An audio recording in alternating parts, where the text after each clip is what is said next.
Hey everyone, this is Paul, and you are listening to episode 14 of the Generation Latino podcast. In today's episode, we are going to talk about healing, grief, and how do you move on when you've lost someone, or how do you handle grieving someone. So here you have it, episode 14, grief, how do you deal? I lost a very dear friend of mine, and I had just found out that she had passed on Saturday, and I have been having a very heavy heart the last couple of days because of it. And I keep trying to wrap my brain around everything. So I'm going to dedicate this episode to her, in her memory, in her light, in her kindness, in her love, because she was such a monumental force in this world. So, Ashley, this is for you. So, it was the summer of 2022, and I had told myself that I wanted to elevate my fitness level. And I was also training for a marathon. So, I needed to make sure that my cardio was good, that I was really pushing my heart and things like that. So, I decided to go to CrossFit. I decided to join CrossFit, and I was a little hesitant, just because I had done like intense workouts before, but CrossFit's like a whole nother beast. It's a whole nother level. And I thought to myself, okay, Paul, you can do this. So I signed up, I emailed the owner of the gym, and he reached out to me, and he was like, hey, I can meet you at the gym at whatever time you want. And myself, I was like, oh, let me do 5 a.m. I was so stupid. I think I did 5 a.m. for like maybe a month or two. And then I was like, no, I'll go to a normal evening class. 5 a.m.s are hard to do. But in that, I really met a lot of good people in that CrossFit gym. And I will never forget the first day that I met my friend Ashley. She was new to the gym, and I was maybe 3 months before she joined, and she had this vibrant smile, hair in a ponytail, and just, hi, I'm Ashley. Hey, I'm Paul. I was like, are you new here? And she's like, yes. We started talking, and we both had a love for life and self-help. We really just loved self-help books. We both read the same books, and that moment that we started connecting at the gym in 2022 it was great. We exchanged numbers, and we were always workout partners. So we always partnered together in our WODs. And if you don't know what a WOD is, it's the workout of the day. And I remember we would go, we always pushed ourselves, and we pushed ourselves. And sometimes I was a little too rough on her, like, girl, come on, like, you got to do this mile, let's go. Because a lot of the partner WODs, we had to do things together as a partner. So it was like you're only as, strong as your quote unquote weakest link. So we were always pushing each other. And I'll never forget, it was the year that Rihanna performed at the Super Bowl. I think that was 2023.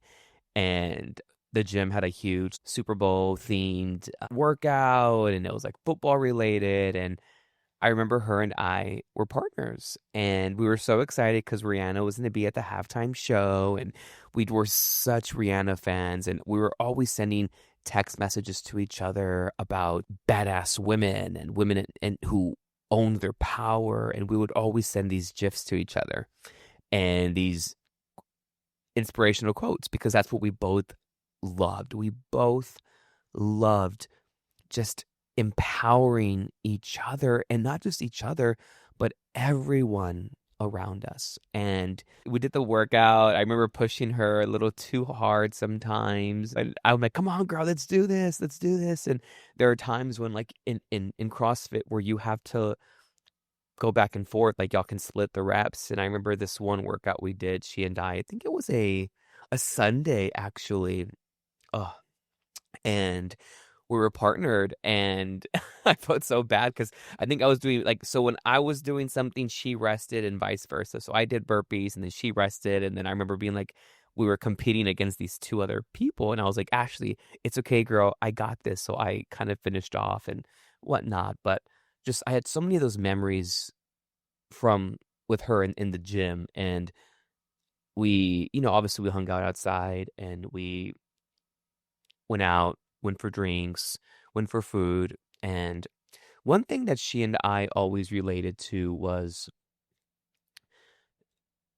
dating, right? We connected on our dating experiences because we were just both just going through a season of love that just was not good. And I remember being like, girl, like, I can't do the apps anymore. I'm just over it. And she's like, me either. And so we would go back and forth about just dating and how shitty it could be. And, but I remember it was the summer of 2024. She tells me, friend, I think I met someone really special. And I said, no way. Who? And so she tells me his name, and she goes, I met this guy. His name is Roy, and he just treats me so good. And I kept telling her, like, I'm so happy for you, Ashley. You deserve this. You deserve a man to treat you like the queen that you are. And because before that, gosh, she was just dating these like shitty guys and losers and guys that were not worthy of anything. So it was tough for her. I remember her telling me that she had got diagnosed with cancer. And I was shocked. You, as a friend, you you see you see your friend being able to move their body, do these extraordinary things, burpees, box jumps, running, sprints, tire flips, to then telling you that they have cancer. And what broke my heart was the fear that she had when she got diagnosed. And I have been through a lot in my life. I've been through a lot of loss, but I didn't know how to tell my friend that. What do you tell someone when they have that type of news brought upon them? You don't. You can't. So my heart broke for the relationship that she had just embarked on. It was something that I really had to wrap my head around. So as the weeks went on, we would send each other voice memos. I sent her at least once a week an uplifting voice memo. And as the months went on, she was trying her best to just stay positive and stay in the light. And the cancer was really attacking her body. And I didn't know what to say to her. And I would send her songs, just messages letting her know, like, hey, sending you positive light, sending you positive energy. And I remember it was Valentine's Day, And I had messaged her, Happy Valentine's Day, friend. And she tells me, Happy Valentine's Day. She goes, I'm back in the hospital. They had found some blood clots. And she tells me I should not be worried about this right now.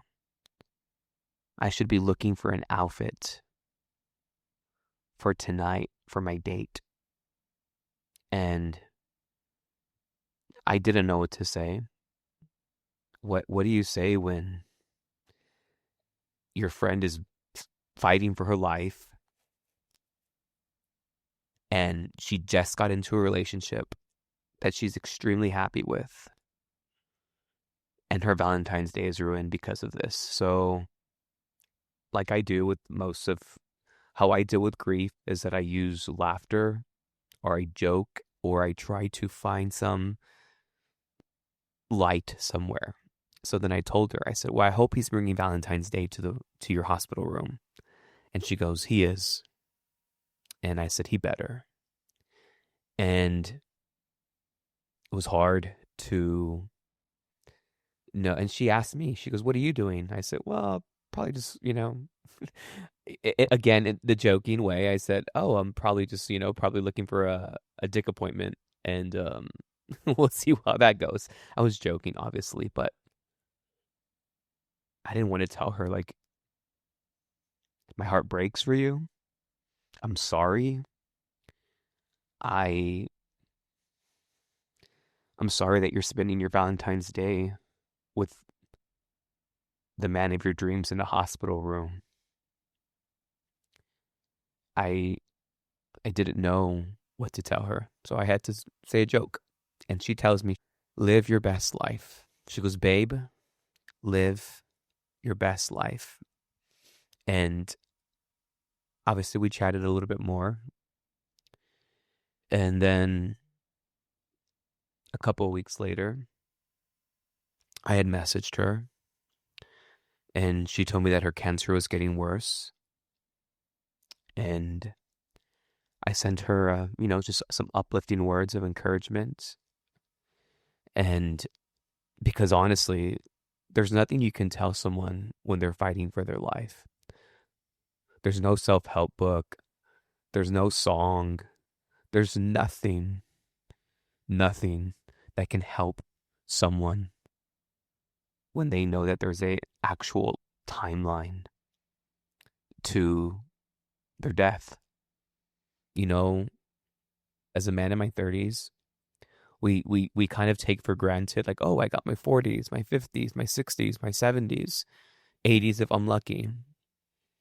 And I didn't know what to tell her because I just felt so bad. And again, I kept going back to the memories of us being workout partners, doing box jumps and jump ropes and tire flips, and taking a selfie afterwards, right? Because that's what you did after a workout. You wanted to let everyone know that you did a workout. But before I started my podcast, she has a podcast, and I remember telling her, like, hey, friend, I really want to get my podcast going. I'm about to enter grad school. I said, but would you be able to, like, take a phone call with me so we can talk about, so you can kind of mentor me? She's like, absolutely. And she was in Austin, and she took my phone call. We tried to do a FaceTime, but there was bad service, so we just took a regular call. I remember she went into a computer room so she can just give me her undivided attention. And we started talking about it. We started talking about my vision for my podcast because she was already deep into hers. And all she offered me was just so much advice and just so kind. So kind. And, I was like, thank you, friend. I appreciate it. And when I finally was able to launch my podcast and be able to get mine off the ground because, school took so much of my time.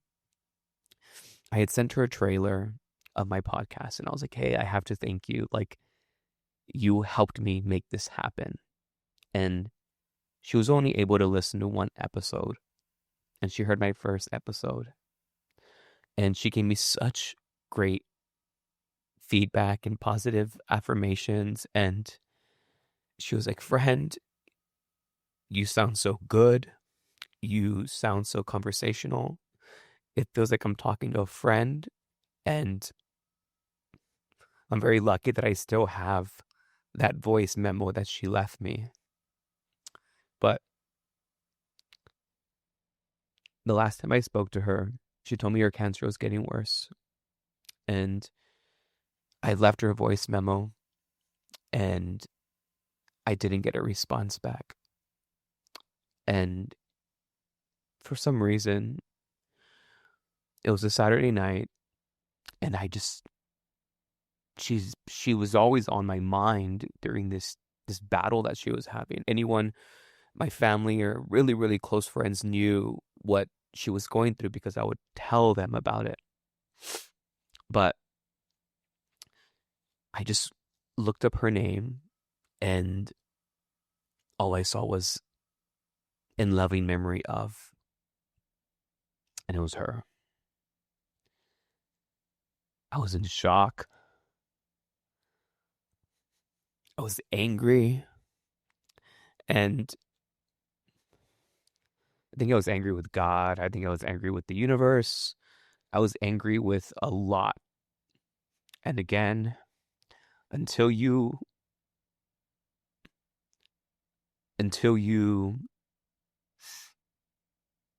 are dealt with this type of grief or seeing a friend go what they're going through. I mean, we see it in movies.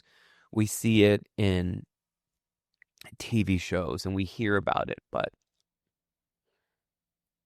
I've been through a lot of loss in my life. I've lost a lot of people in my life. But for some reason, this just really stung me. I think because she was young. She was 33. She had just celebrated her birthday. She had just found love. Just found the love of her life. And just gone. Taken away. So, I don't know how one grieves.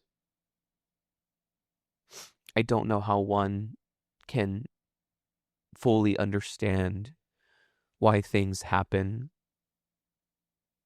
This whole everything happens for a reason or God knows what they're doing. I understand that. I get that. But to grieve someone who has so much potential is fucking devastating. It's so hard. She was an ER nurse. She was a teacher. She taught the future nursing students.